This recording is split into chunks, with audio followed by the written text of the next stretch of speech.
Srimatri Namaha, the divine blessings of our divine parents. We are continuing to discuss the Lalita Sahasranamam, and that we have started discussing about Soundarya Lahari. Today we'll make an attempt to discuss the next Slokam, the 56th Slokam of Soundarya Lahari.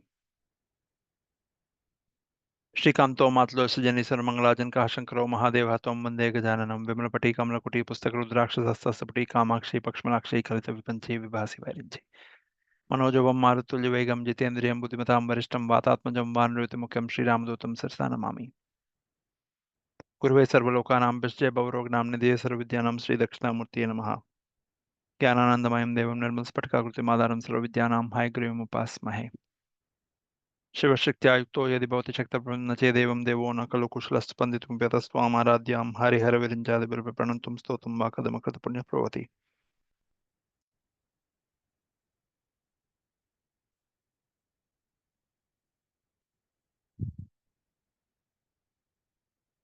Today, the next slokam goes as Tava parne karne japanayana paishunya jakita niliyante toyena yatamanimesha shaparikaha iyam cha shri baddhacha putakavatam kuvalayam jahati pratyushe vishacha vigaya nishicha vigataya pravishati. That this essentially talks about mother's eyes in a continued effort of Jagadguru Adi Shankaracharya has given good number of shlokas that talk about mother's eyes in order to move our mental eye, the third eye, the jnana netra, to think about mother's eyes constantly, because if you're constantly thinking about mother's eyes, we are also inviting the energy flow, what Shaktipata, and thinking about the infinite mercy in her eyes, because she's our mother, she's the mother of the collective cosmos. Here, the screenplay and the visualization is so beautiful. Tava parne karne, tava parne karne, japanaina paishunya chakita. So there are many names of mother.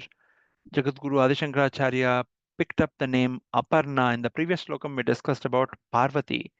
Parvata Rajaputri Parvati, mother goddess, after she concluded her avataram as Dakshayani, given the insult Daksha has done to Shiva by performing a yagna without inviting Shiva, Nirishvara Yagam. Okay, mother goddess Dakshayani invoked the yoga agni in her body and sacrificed her body. Then she was born as Parvata Rajaputri or Parvati to Himavan and Menaka Devi, father and mother.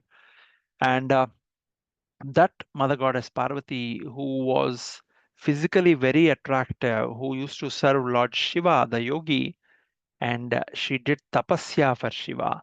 As she did tapasya for Shiva, she became stanu, which means not moving. And there was a time where she basically ate only the dry bilva leaves. This is the reason the bilva leaves are very dear to Shiva.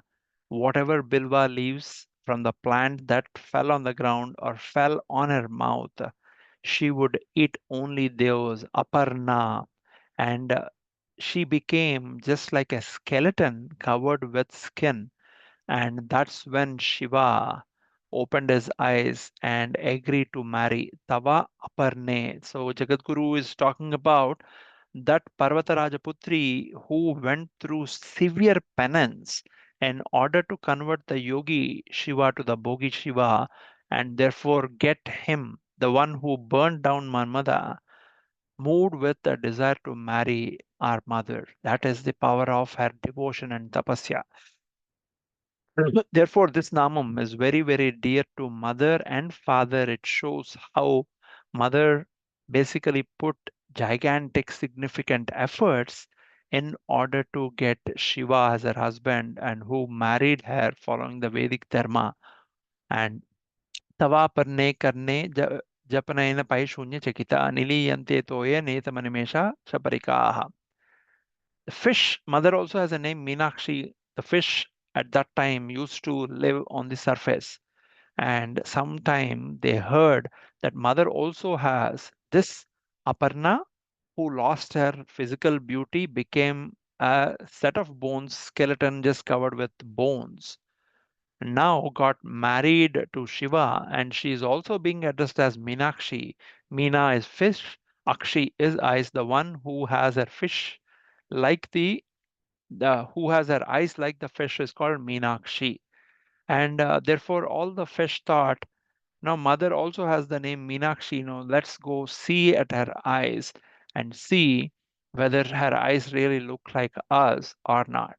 So all the fish went, all the fish council members or their presidents of their councils, their representatives went to the Sripuram where mother resides, and they went inside when mother is being served by Sachamar Ramavani Savyadakshana Sevita. The mother goddess Lakshmi is on the right, Sachamara Ramavani. Right side is Saraswati Devi, left side is Lakshmi Devi. They are serving mother while she is sitting on Pancha Brahmasana Sthita. The Pancha Brahmas are the asana for her chair, and Sadashiva is the plank. There's the background picture that you can see. This is the Rajarajeshwari Tattva of Mother Goddess Lalita, who is the chief administrator ruler.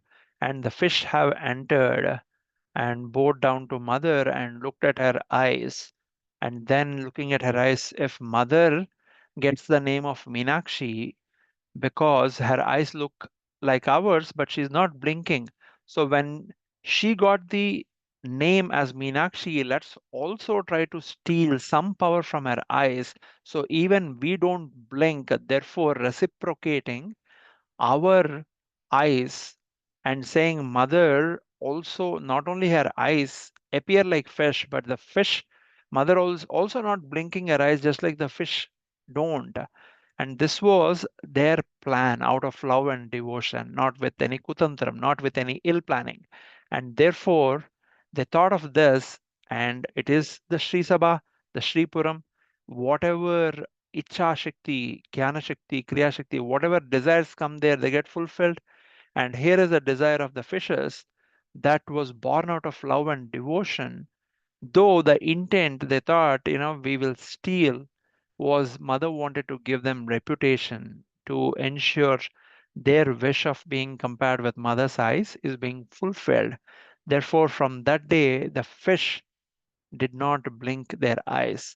But just like when a thief steals something from a person's house, the neighbors are the ones who get informed the first. Similarly, who are the neighbors of the eyes? Tava parne karne japanaina pai shunya jakita. Mother's eyes in 51st, 52nd slokam we discussed.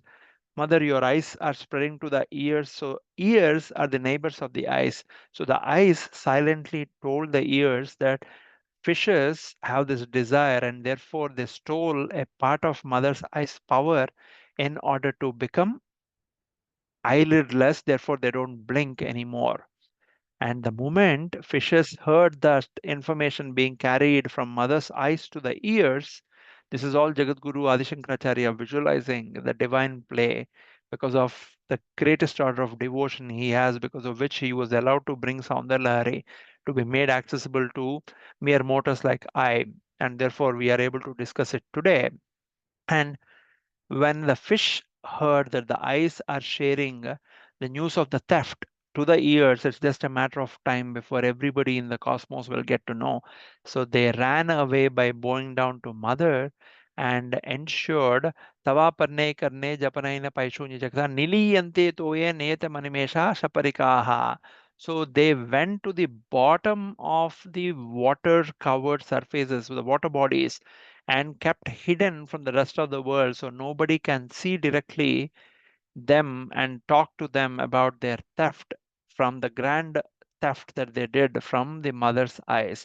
This is the beautiful description of the first two lines.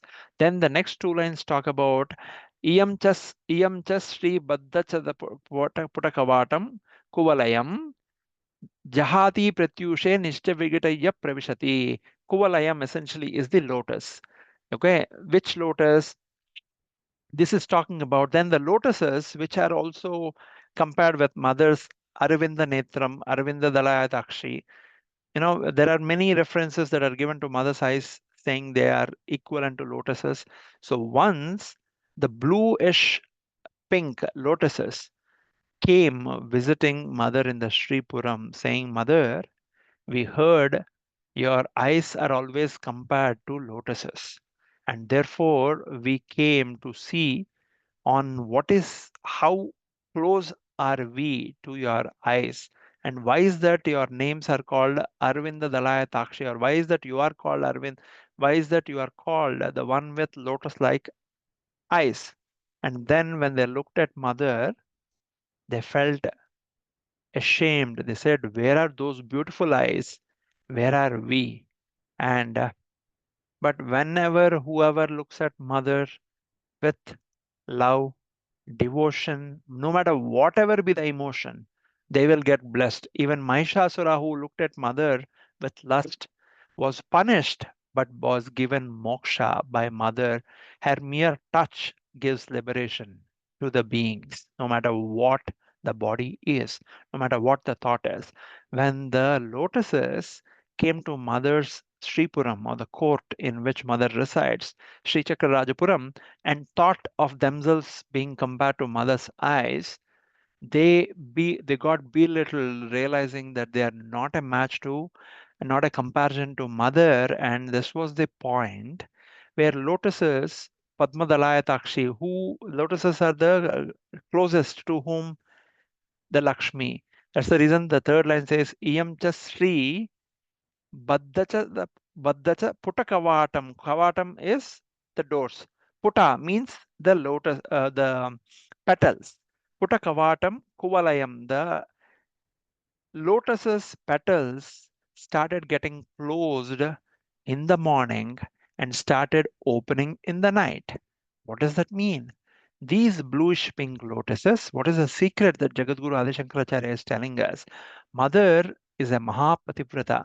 In the morning time, she is our chief administrator of becoming Raja Rajeshwari, ruler of the cosmos, sits in the Chit Sabha, sits in the Sri Sabha, like the picture in the background that you are seeing, and she is ruling while Shiva is enjoying on the Sadashiva Tattvam of, the Mahayogi Tattvam of Sadashiva, and Mother is continuing to rule the cosmos, becoming Maharagni, as we discuss in Lalita Sahasranamam. Now, Lakshmi Devi, who is serving Mother, and lotuses are very, very dear to Lakshmi Devi.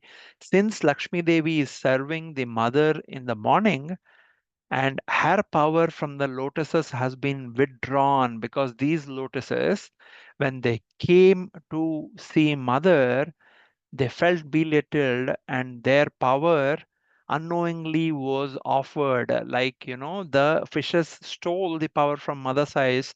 Lakshmi Devi, these lotuses offered their power to Lakshmi Devi, and that got arrested. Therefore, in the morning time, when all the flowers bloom, this Kuvalayam, this bluish pink lotus, basically gets closed, all the petals close at the sunrise. When at night, when Mother, the Mahapativrata, goes in Ekantam with father and she's alone with Shiva, Lakshmi Devi, Saraswati Devi, all of them are doing their duties. At that time, the power of the lotus is returned back, because Lakshmi Devi is no longer with Mother. Whenever Lakshmi Devi is with Mother, the power from the lotuses is being withdrawn into Lakshmi Devi, therefore blocking or arresting the lotuses. Whenever at night the Lakshmi Devi is back to Mahavaikuntam serving her husband, then the power of Lakshmi Devi is going back into lotuses, essentially saying, for all the sadhanas that are done to Mother in the night, these lotuses, the Kuvalaya, the bluish pink lotuses, are extremely powerful. They will bless one with prosperity.